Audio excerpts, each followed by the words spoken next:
이 시간에 1절에 보며 어찌 잠잠하냐 어찌 잠잠하냐는 말씀으로 이 시간 말씀 전할 때 오늘 말씀에 힘을 얻고 기도 응답받는 새벽 되기를 예수님 이름으로 축복합니다. 우리가 계속해서 시편 말씀을 봅니다. 이번 주 시편 보고 다음 주는 이제 고난주간 말씀으로 고난주간 큐티 묵상으로 이제 넘어가게 됩니다. 오늘 저자는 다윗입니다. 다윗의 시는 공통점이 있는데요. 막 기분이 좋고 기쁘고 승리하고 응답받아서 적은 시보다는 힘들고 어려울 때 하나님을 바라보면서 기록한 시들이 많습니다. 어제 57편이고 오늘 58편인데요. 이 58편은 오늘 기록한 걸 두 가지를 봅니다. 첫 번째는 뭐냐면 사울 왕에게 쫓겨갈 때 굴 속에 숨어 있었던 상황, 그게 이제 57편 말씀이거든요. 57편 말씀에 보면 이렇게 되어 있죠. 57편의 위에 표저에 중간에 보면 다윗이 누구를 피하여 굴에 있던 때예요? 사울을 피하여 굴에 있었던 때예요. 여러분, 굴은 어떨까요? 동굴하면 칙칙하고 짐승 냄새가 나고 습하고 공포스럽고 아무것도 없고 동물들이 머물었던 곳이기 때문에 털들도 있고 사람이 살아가기 힘든 곳이에요. 거기는 보통 이제 볼일 보기 위하여 들어가는 장소거든요. 거기에 사울을 피하여 숨어 있던 곳이었어요. 거기서 57편에 보면 하나님의 찬양했다라고 말씀하죠. 오늘 58편은 그 굴과 또 하나가 있는데 아들 압살롬이 추격하여서 도망가고 고난당하던 그때를 회상하면서 기록한 시가 오늘 58편이에요. 그러니까 다윗은 얼마나 힘들었을까요? 어려웠을까요? 여러분 아시겠지만 사무엘하 15장에 나타나는데요. 압살롬이 아버지를 반역할 때 어떻게 하냐면 사람들이 어떤 일이 있으면 성문 앞에서 재판이나 어떤 문제를 해결해 줍니다. 그게 압살롬이 서 있으면서 백성들이 올 때 그 말을 들어주면서 틀린 말인데 들어주면서 당신 말이 맞다고, 내가 그걸 해결해 주겠다고, 우리 아버지는 힘도 없고 거짓말쟁이고 나쁜 사람의 왕이 될 자격이 없다고 말하면서 자기가 그 일을 맡아서 다 해줘요. 그러니까 사람들의 마음이 다윗에게서 누구에게 갈까요? 압살롬 아들에게 마음이 뺏기게 되는 거예요. 어디요? 사람들이 모이는 그 현장에서. 그래서 다윗이 나중에 아들을 위해서 그 자리를 두고 떠나게 되는 그런 아픔이 있죠. 그때 기록한 시가 바로 오늘 본문이에요. 그리고는 이렇게 말을 하죠. 1절 여러분 보세요. 1절에 통치자들아 라고 말을 해요.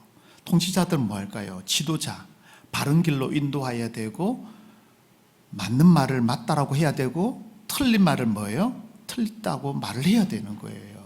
그래서 1절에 보면 무엇을 말해야 한다고요? 정의를 말해야 되는 거예요. 정의를, 바른 말을, 하나님 말씀을. 근데 이 통치자들이 뭐예요? 마음이 떠나 있으니까, 정의를 상실하니까 어떻게 해요? 어찌 잠잠하냐라고 말하죠. 또 보세요. 인자들이 바르게 판결해야 되잖아요. 재판관은. 근데 뭐예요? 엉뚱하게 하는 거예요. 뒷돈을 받고 정 때문에 그렇게 해서 뭐예요? 바르게 판결하지 않는 것을 말씀하는 거예요. 그래서 여러분 보시면 잠잠하다는 말은 뭐냐면 바르게 선포해야 되는데 타협을 한다는 거예요. 타협을. 그러니까 장군은 장군으로 살아가야 되고요. 아니, 그렇게 표현하면 우리가 어려우니까 이렇게 말을 하죠. 여러분, 목사는 목사다울 때가 가장 아름다운 거예요. 성도는요, 성도답게 살 때 가장 멋있고 아름다워요. 중직자는 중직자답게 살아갈 때가 가장 멋있어요. 근데 그렇게 하지 못하는 정의와 판결에 대해서 지금 다윗이 너무 마음이 아픈 거예요. 그래서 여러분 2절 보세요. 아직도라는 단어를 보세요. 아직도라는 단어도. 아직도라는 말은 뭐예요? 이전부터 계속 그렇게 해왔다는 거죠.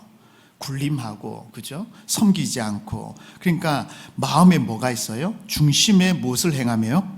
악을 행한다는 거예요. 중심을 레브, 마음, 정신이에요. 잠언에 뭐라 했죠? 생명의 근원이 어디서 나요? 마음이에요. 근데 이 마음이 악을 행한다는 말은 왜곡시키다, 꺾어버리다라는 뜻이에요. 그러니까 바르게 판결하고 바른 말을 해야 되는데 그 말을 못하고 꺾어버리는 거예요. 그러니까 뭐예요? 왜곡시키는 거죠. 사람들 그렇잖아요. 분명히 이 말을 했는데 뒤에서는 안 했다고 그래요. 발뺌을 하죠. 왜곡시켜버려요. 나 그런 적 없다고. 죽어도 그런 적, 절대 그런 적이 없다고. 그 마음이 꺾여버리니까 바른 말이 아니라 말이 나오는 거예요. 의인은 잘못했을 때 잘못했다고 고백하는 게 하나님의 사람들이에요. 근데 그렇게 하지 못하는 거죠. 그리고 2절에 보면요, 손을 보세요. 손은 무엇을 의미하냐면 동작을 말하면 행동을 말합니다. 여러분 오늘 오실 때 걸어오면서 어떻게 손이 막 움직이잖아요, 그죠? 손은 행동이에요. 손은 행동인데 무엇을 말하냐면 좋은 일, 선한 일이 아니라 오늘 본문에 보세요. 무엇을요? 폭력이에요. 남을 아프게 하고 때리는 거. 여러분 꼭 주먹질로 해서 때리는 게 아니라 우리는 말과 행동을 통해서 상대방을 묵살시켜요. 말 한마디가 상대방의 마음을 완전히 무너뜨려요.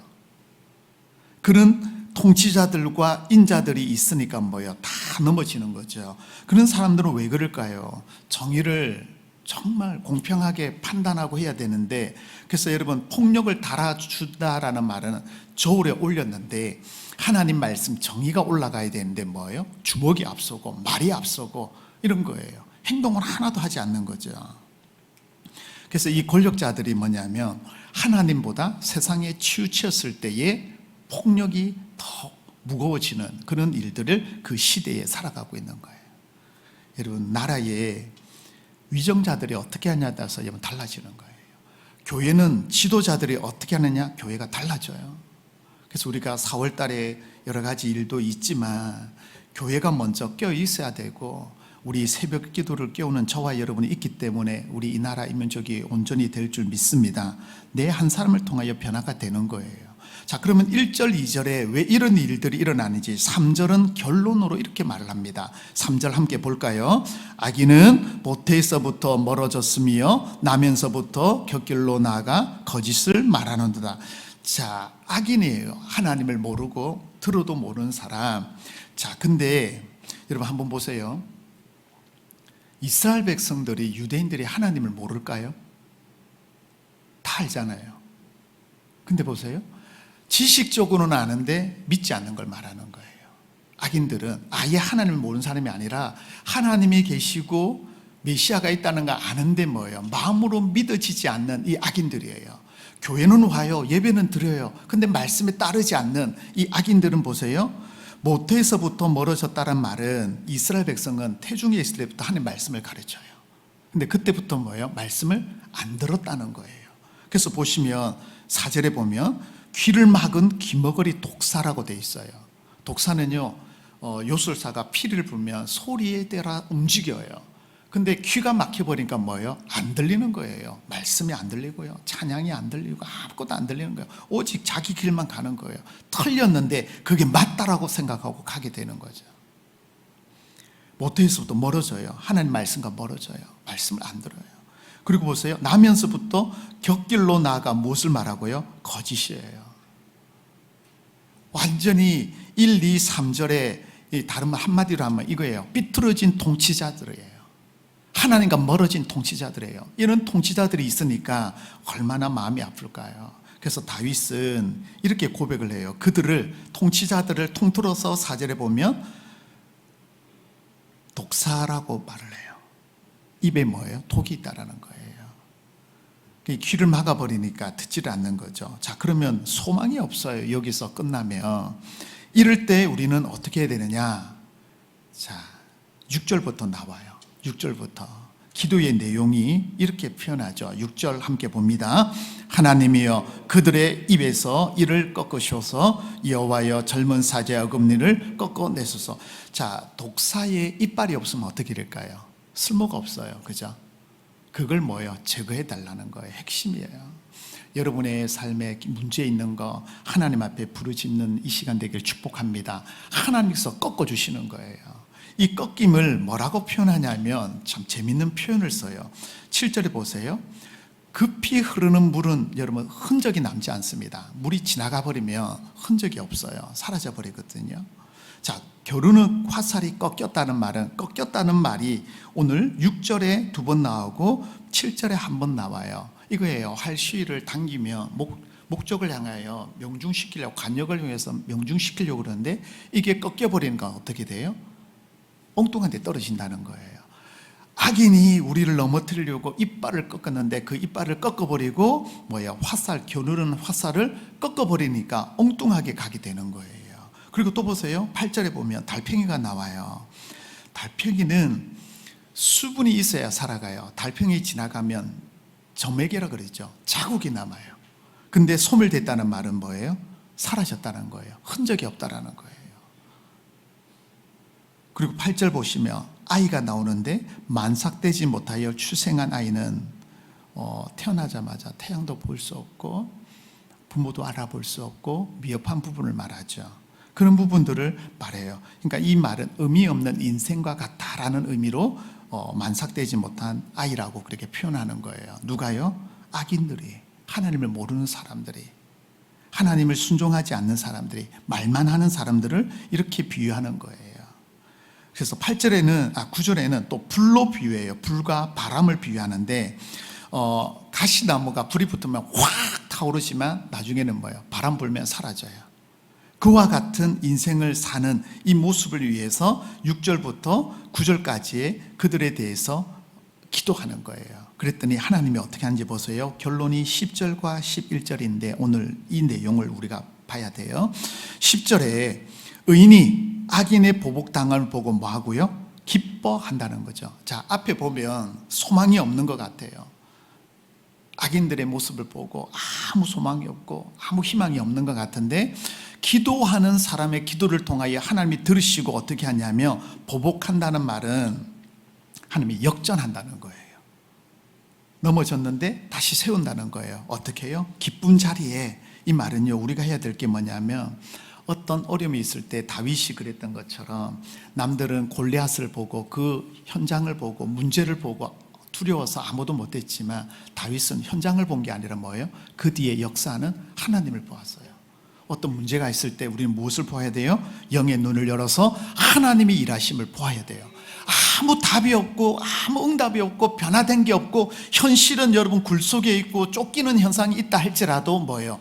우리의 힘이 되시는 하나님을 바라보시길 바랍니다. 그래서 하나님께서 뭐예요? 지켜주시고 반드시 악인을 소멸하셔서 우리에게 뭐예요? 승리의 깃발을 들게 하여 주실 줄 여러분 믿으시기 바랍니다. 왜요? 하나님의 영광을 위하여 그 일을 하시는 거예요. 그래서 기쁨의 날이 반드시 옵니다, 여러분. 고난 주간 다음에 뭐가 있어요? 부활이 있듯이 우리에게 반드시 여러분 기쁨의 날이 있는 줄 믿으시고 끝까지 희망을 가지시기 바랍니다. 그래서 11절 보세요. 그때에 뭐 할 때요? 기뻐할 때. 하나님이 역사할 때 그때에 함께 봅니다. 사람의 말이 진실로 의인에게 갚음이 있고 진실로 땅에서 심판하시는 누가 계시다고요? 하나님이 계신 거예요. 하나님이. 갚음이 있다란 말은 뭐냐면 보상하다, 열매를 맺게 하다라는 뜻이에요. 1절, 2절, 3절, 4절에 보니까 아무 소망이 없는데 기도로 심어두었더니 기도로 했더니 하나님이 꺾으셔서 뭐예요? 열매를 맺게 하신다는 거예요. 자, 근데 오늘 한번 볼게요. 1절에 뭐라고 시작되죠? 통치자들아 라고 시작했어요. 11절에 맨 마지막에 무엇으로 끝나죠? 하나님이 계시다는 거예요. 악인들 하나님이 없다라고 생각해요.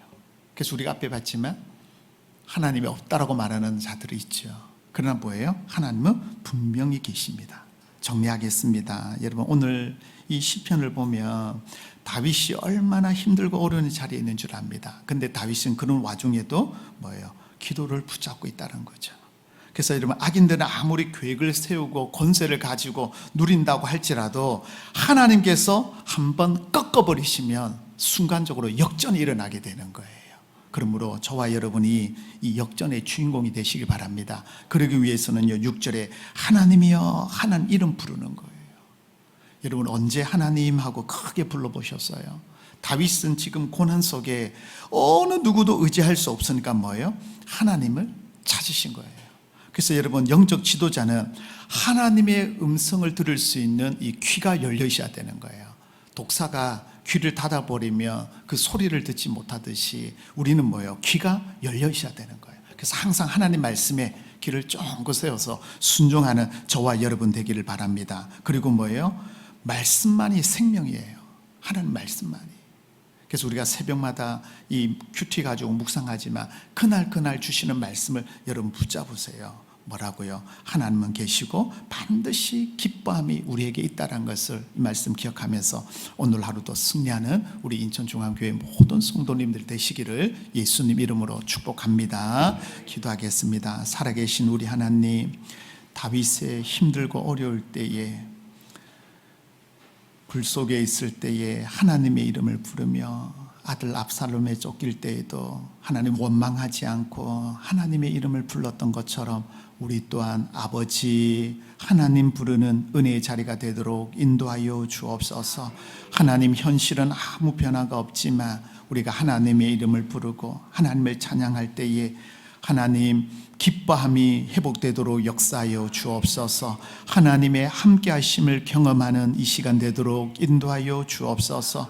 특별히 우리 성도들의 마음을 붙잡아 주시고 눈물을 닦아 주시고 오늘도 하나님의 이름을 부를 때에 하늘 문을 크게 여셔서 우리의 마음에 기쁨이 충만하며 찬송이 넘치는 귀한 하루가 되게 도와 주옵소서. 특별히 하나님, 묶여있는 것이 풀어지는 은혜를 주시고 막혀있는 것이 뻥 뚫리는 은혜를 부어 주옵소서. 오늘 새벽에 나와 간구하는 주의 백성들의 기도를 들으사 하나님 응답의 은혜를 부어주시고 오늘 온라인으로 예배드리는 사랑하는 주의 백성들의 간구를 들어주시사 오늘도 승리하는 하루가 되도록 함께하여 주시옵소서. 거룩하신 예수님 이름으로 기도드리옵나이다. 아멘.